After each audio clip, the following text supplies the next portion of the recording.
Isn't it interesting how we human beings are continuously trying to recreate something that we think is lost, yet don't remember?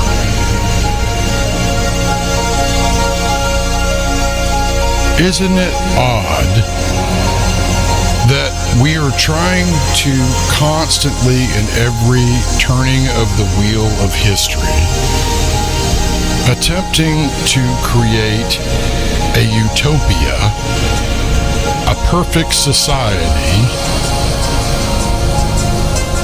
yet we don't even understand what perfect means. But we love our machines.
understanding of what perfection is.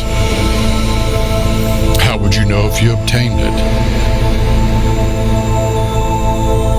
Doesn't it seem like a polymorphic, ever-changing, moving target? After all, when you look at human history, that is indeed what it has brought forth.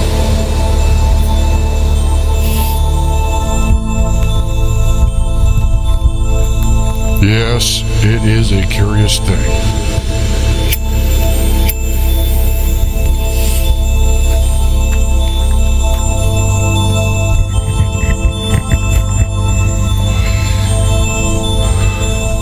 You see, what winds up happening is the idea of perfection becomes completely subjective to the individual.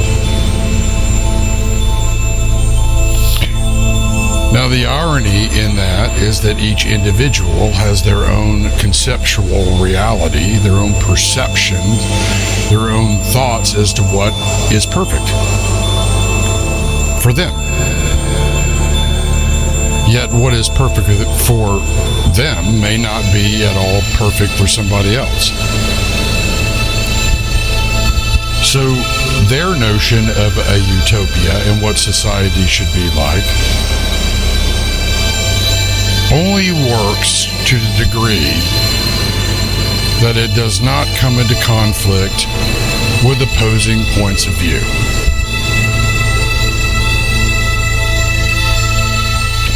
Now there, wherein is the crux of the problem.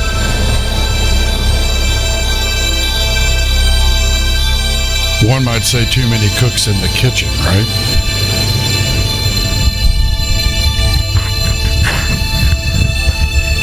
What a strange, strange world.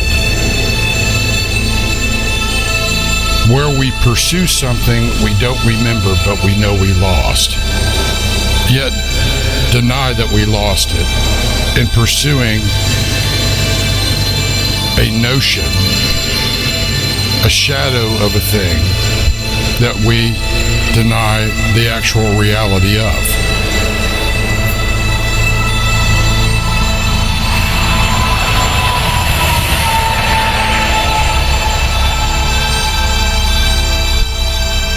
And we wonder why our history is what it is.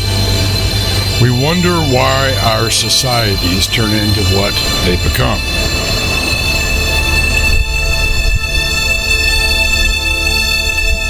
We endeavor to build our kingdoms of sand over and over and over and over, expecting a different result each time.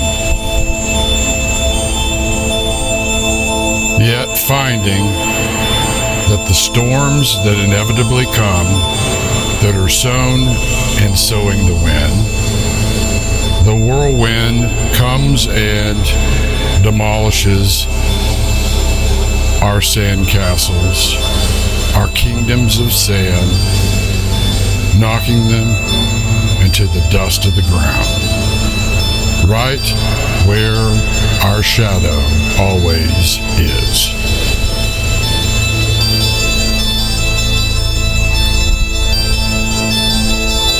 That is not by coincidence. You know, as I was laying down last night to go to sleep, I had this thought. And I know it's not a new thought, but the very act of going to sleep and waking up in the morning that we do throughout the entirety of our mortal lives is in itself a living parable, a pointer towards a greater reality. What is that reality? That this temporal world is temporary.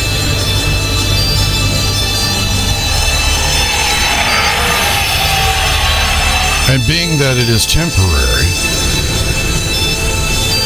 we, in a sense, every single day,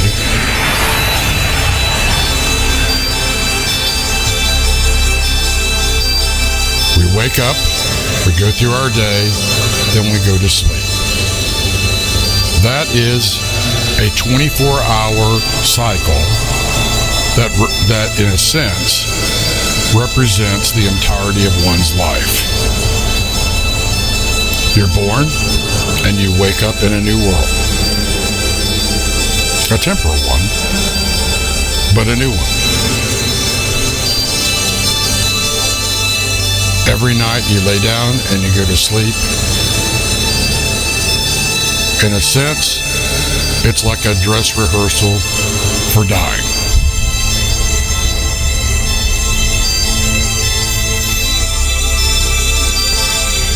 Then you wake up the next day. What is it trying to tell you? What does that pattern say? Well, it's showing you birth, death, and resurrection. It points you to a greater reality than the temporal finite world can bequeath to you. It points you to the reality beyond this finite reality of the infinite, of the eternal.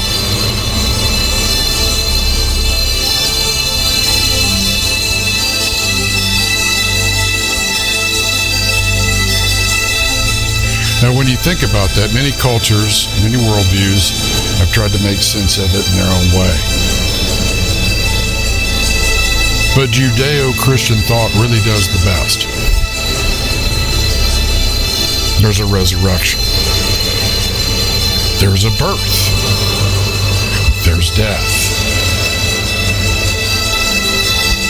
There's resurrection into an eternal reality.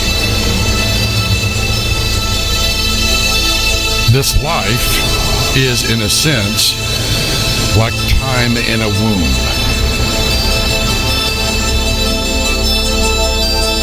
Just like when your parents conceived you, you were in the womb for 9 months.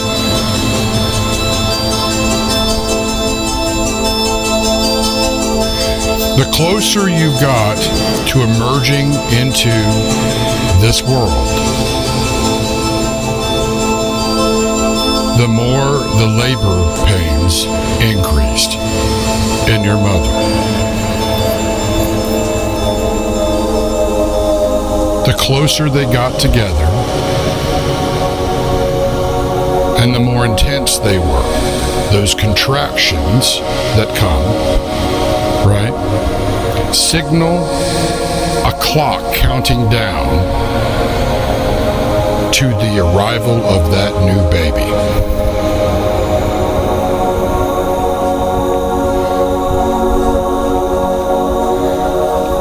There is a reason why Jesus spoke of the end of the age in terms of birth pangs, contractions, the birth of something completely new out of the old order of things. That's the macro. Behold, I'm making all things new.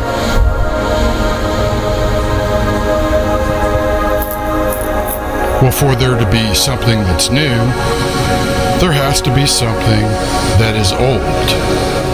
And what is old has a definitive beginning and a definitive end. That's the temporal reality that you're born into, in your mortal coils, your flesh. That's your mortal life. It has a definitive beginning and it has a definitive end. But that's just the temporal. You're more than just the book cover with the definitive beginning and the definitive end. It's what's written in that story that really is the big deal. It's the choices you make between those pages that have the lasting, eternal, new reality for you. That's why in many cases you hear terms like, this world is the valley of the shadow of death. There again is the shadow, right? And there's death. That's why also it's called the valley of decision. Well, what's the decision? Well, that decision is, are you going to seek the truth in love, that justice and mercy may prevail from a humble and contrite heart, and that you may be, you've heard this term a lot from Christians, saved. Saved from what? I mean, everyone's going to die, right?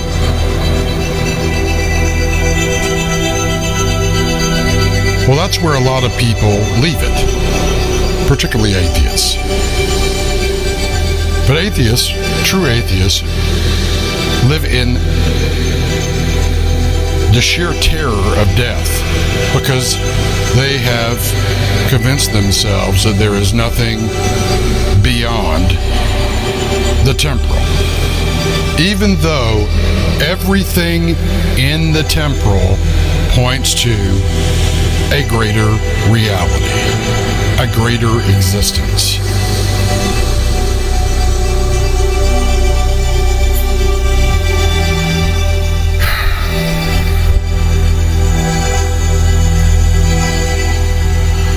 We also talk about that in the point of view of the Christian, right? We talk about being reborn. There again, right, is that motif. What do you mean you're reborn? You're reborn spiritually from the inside out. Now, think about that for a second.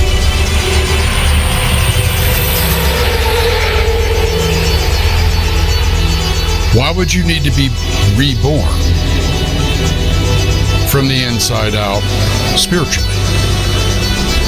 Unless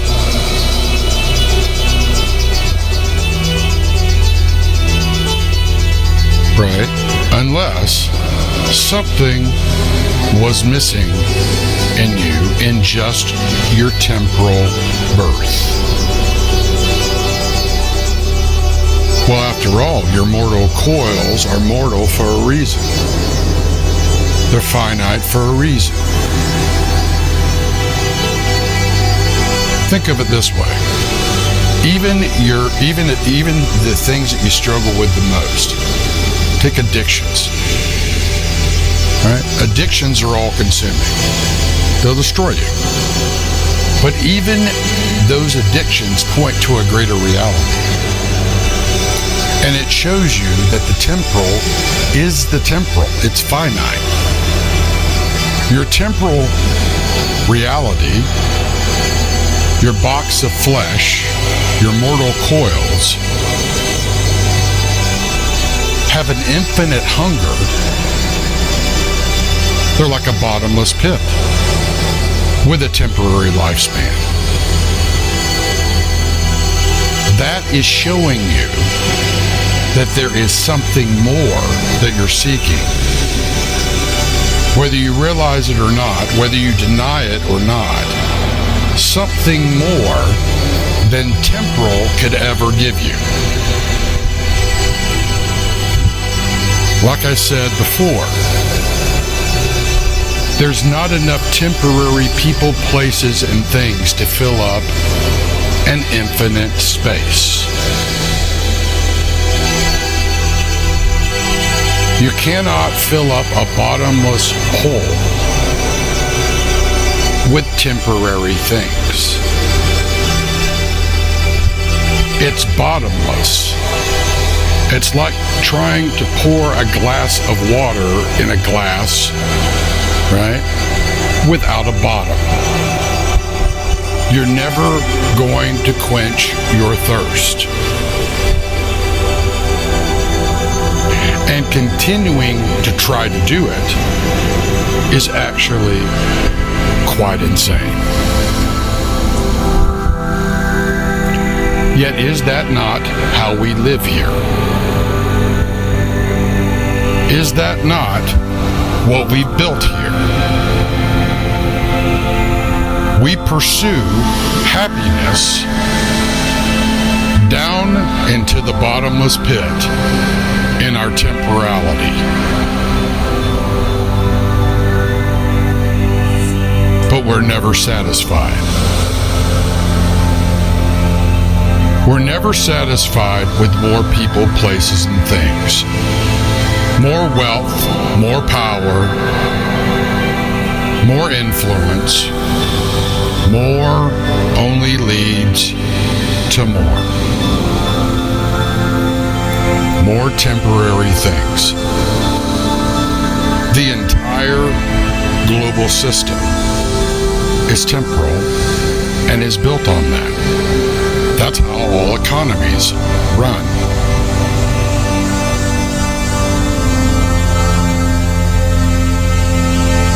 Yet, all of it points to a greater reality. But still, we pursue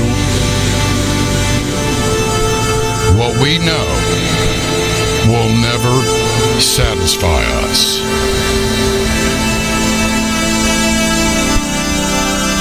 In our flesh, in our societies, in our systems, even as we continuously try to build out of temporary an eternal utopia.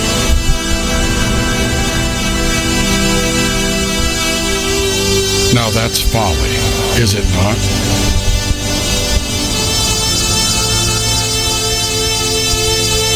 You cannot build anything of permanence out of temporal things. Permanence in its truest form means it does not pass away. It's permanent. It's infinite. Even the language we use to describe things that we call permanent in this world is but a usage of the word as a shadow of the real thing.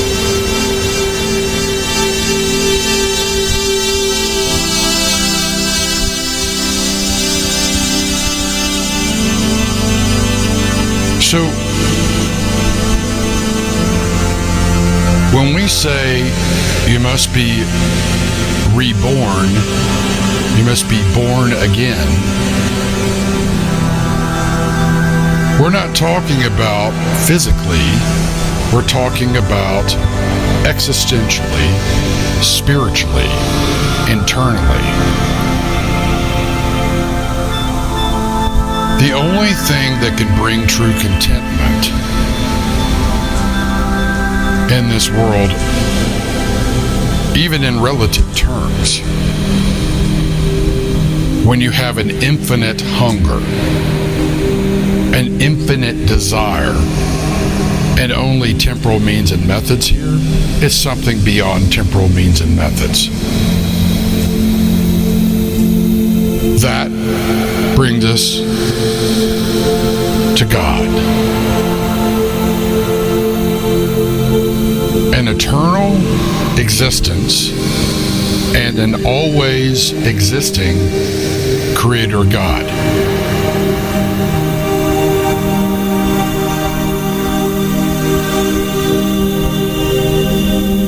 It is by His grace that everything here, in fact, points back to Him and back to home.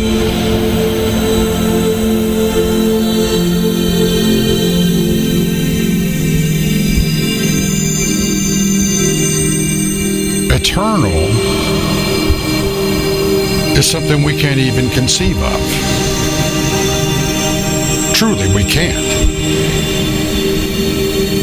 Because we are existing in a temporal finite timeline, a construct, and one that is not permanent.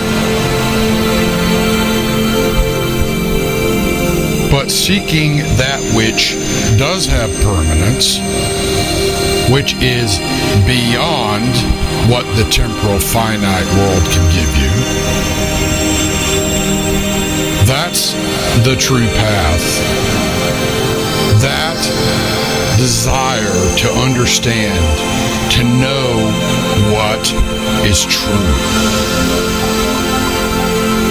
has an eternal source. Those who love truth and seek truth seek God. They seek something beyond what the temporal can give them, and what can put the temporal into its intended context, its original context.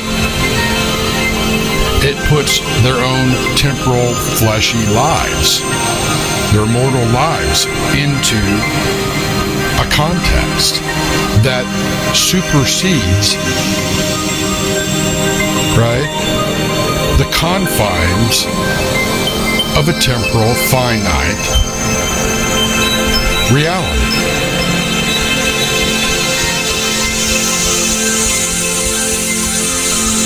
That is where the journey towards faith really begins. When you seek the truth is not your truth, it is the truth. The truth is the light which exposes your shadow. It exposes the insufficiencies of temporal, finite things. It frees you from the darkness and the things in the darkness which held you fast to lies and destruction and ruled you with fear. And again, what is fear? False evidence appearing real. And what is a lie? A lie is the truth taken out of its originally intended context with the intent to deceive, to divert, to divide, and destroy.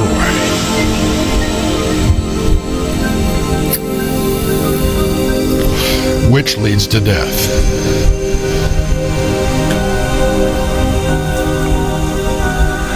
So this entire temporal world is ruled, in a sense, a very real sense,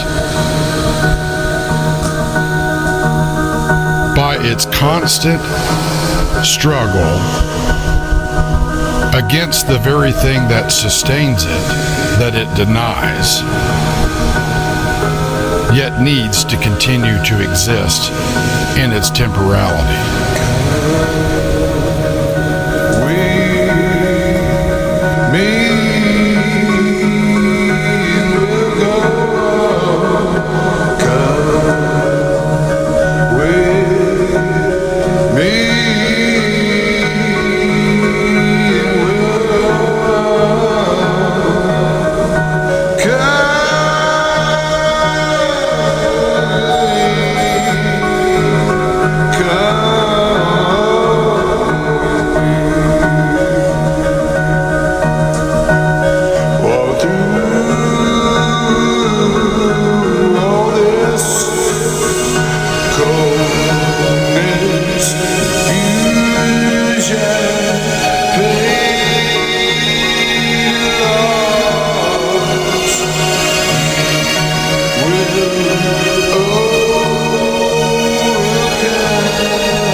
Now consider that.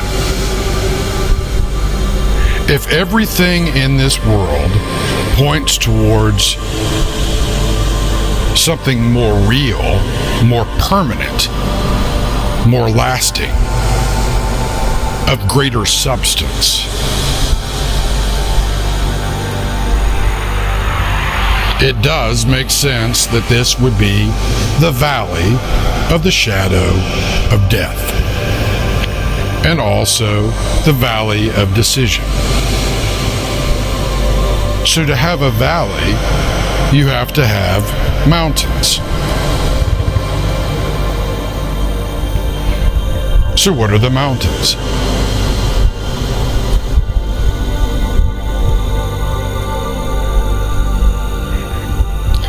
Well, I'll probably save that for another talk. But I'm trying to get you to think differently about the phrases and words and constructs that you learn and use here. Because all of it has a context, a meta context that is beyond how people use it, perceive it, think about it, and communicate it.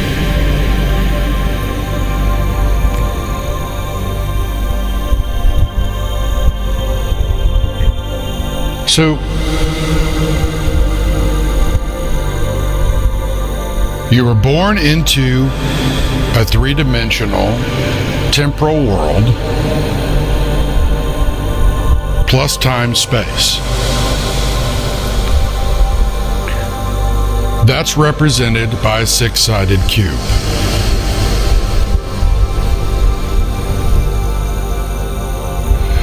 And for there to be time as we understand time, with a definitive beginning and a definitive end, it has to have that beginning and that end, and that is what we call temporal or temporary.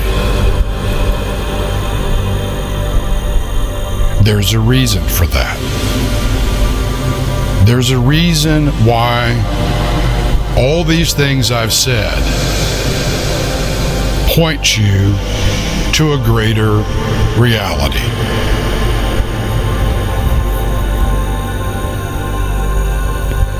And why you will never ever find what you're looking for in that which is temporary. It will only empty you until you give up your soul at your last breath.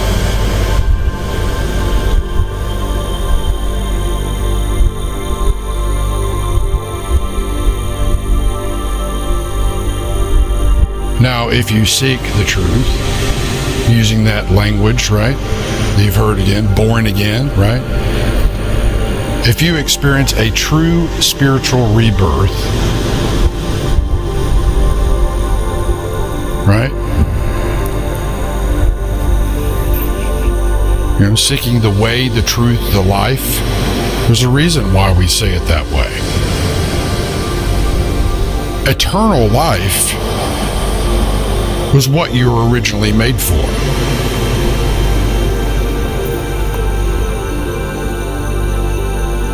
It's the lie that conned you out of it. And so the first death was spiritual, was your eternal, unquenchable fire.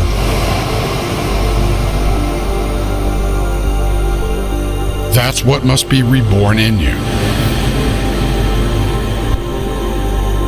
That is the only thing that can give your soul restoration. And it is the only way out of a temporal, finite, definitive beginning with a definitive end. That's why when we talk about these things in Christendom, it's such a big deal what happened on the cross 2,000 years ago, what Jesus did. What God Almighty did in taking on mortal flesh to reverse what had happened, which blocked humanity from its ultimate intended destiny, which God created it for.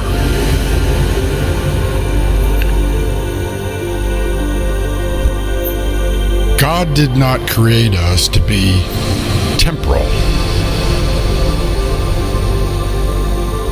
Lies did.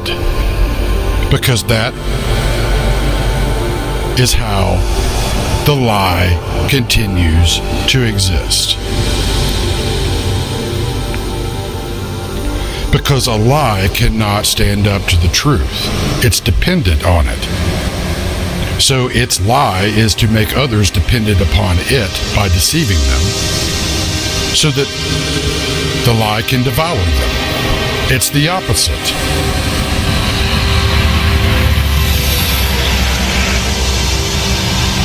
But not a perfect opposite, not a balance, not a yin-yang.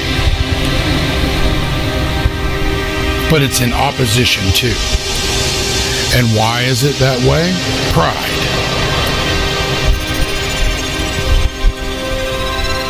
Pride refuses to acknowledge the essential futility of its predicament, even to its own destruction.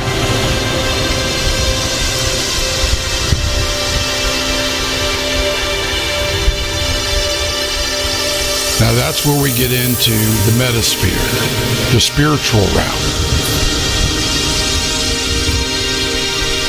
And that we will dive into more and more over the subsequent short little talks I'm doing.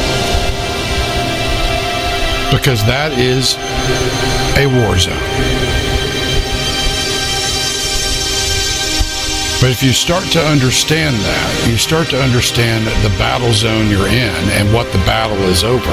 The battle is for you.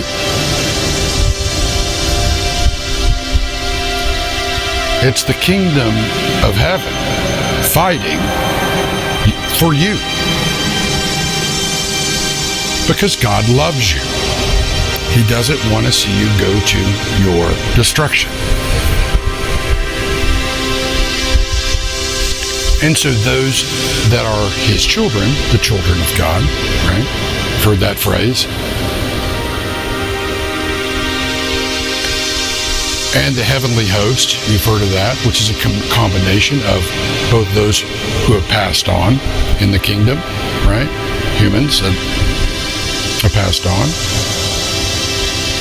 And the angelic realm. But there is the hostile forces arrayed against it.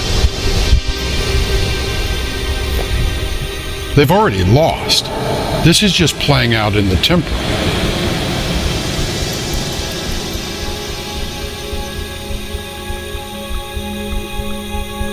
That is why it's so important for you to think through these things now, while you have time. Because you won't forever be in your temporal form, walking through the valley of the shadow of death. Those shadows will be ripped away, and you'll be standing in an eternal reality with everything that you've done or didn't do in the definitive beginning and end of your life and all the effects thereof. So, if you think that you're righteous in your flesh and in your own thinking apart from God, you'll find out quite differently when you stand before Him without the covering of what Jesus did 2,000 years ago. We'll talk more about this. Consider these words, and consider as it is for people, so too it is for nations.